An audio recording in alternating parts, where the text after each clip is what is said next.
They work between the moral and the immoral, the black and the white.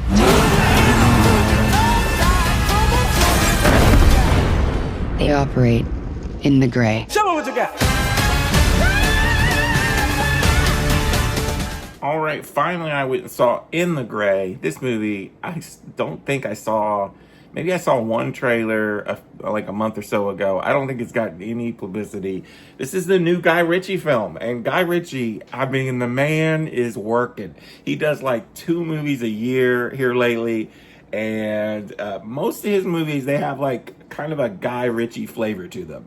You know, fast talking, dialogue, some over-the-top action, a lot of heisty type elements where we're planning things and doing things.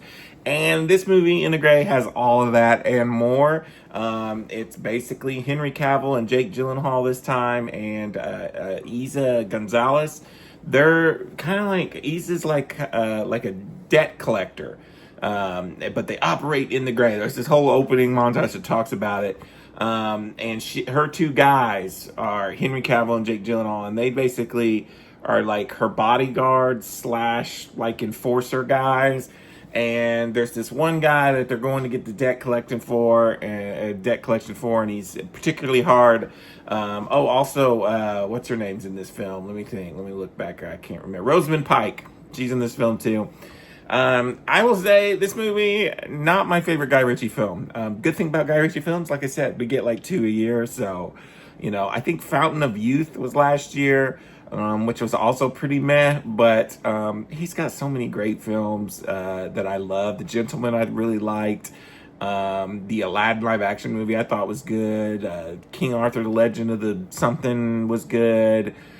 Covenant, that was a very not normal Guy Ritchie movie, but I enjoyed that one.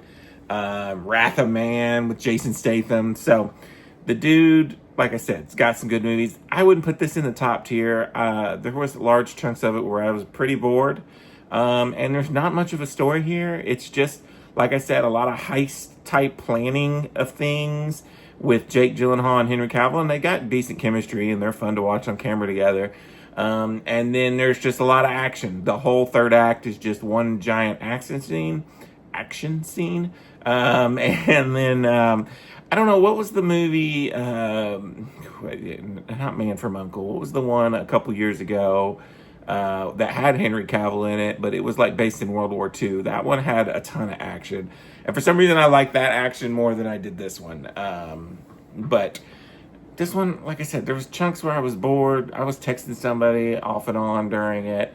And then when it was over, I was like, do I ever want to watch this again? No. So, but as far as Guy Ritchie films go, it wasn't awful. Like, if you are just super into some action or really like Henry Cavill or Jake Gyllenhaal, I could totally see you getting a kick out of this. I think it had like a 40-something% on Rotten Tomatoes. So I don't think I'm in the minority being like, this wasn't the best Guy Ritchie film. But it was fine. It's worth a rent. I think I'm going to give it a 2.5 out of 5. I don't think we need to be running out and seeing this one. But I'm sure we'll have more Guy Ritchie films in the future. Until next time, this is Rainy Cage. Peace out.